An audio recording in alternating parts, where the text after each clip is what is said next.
माजबादाव फिन गोबां बिबांनि गांजा जब्द खालामनाय जादों। माजबाद पुलिसनि अपारेशनाव फिन 311 किल'ग्राम गांजा जब्द खालामदों लोगोसे 3 सिखाव फालांगिरिफोरखौ हमदों। अरुणाचल प्रदेशनिफ्राय गांजा रोगानाय समाव पुलिसआ माजबादनिफ्राय भुटियामारी दैमानि साखाथियाव थानाय हाग्रानिफ्राय 311 किल'ग्राम गांजाजों लोगोसे 3 गांजा सिखाव फालांगिरिफोरखौ हमदों।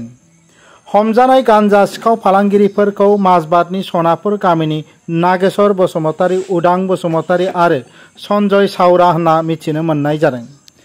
मोनसे स्रोत सुलुंनि बिथायाव माजबाद पुलिस थानानि बिबानगिरि सन्जय कुमार दुबे आरो लालपानी पुलिस थानानि आईसी प्रणब बरुवा, एसआई चित्रनील दास, सिरिस्टार अनिल कारि बर' आरो इउबि रितिका शर्माजों लोगोसे मोनसे गेदेर पुलिसनि हानजाया हाग्रायाव अपारेशन खालामदोंमोन, जायनि जाहोनाव माजबाद पुलिसआ हाग्रानिफ्राय 12 बस्थायाव 311 किल'ग्राम गांजाजों लोगोसे 3 सिखाव फालांगिरिफोरखौ हमनो हादों।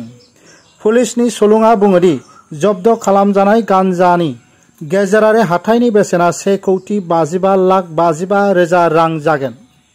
माजबाद पुलिसआ बेनि सायाव केस नम्बर 30/25 रेजिस्टार खालामनानै बेनि सायाव नायबिजिरनायखौ खालामगासिनो दङ। माजबादनिफ्राय जतिनाथनि रिपर्ट, NBT लाइभ।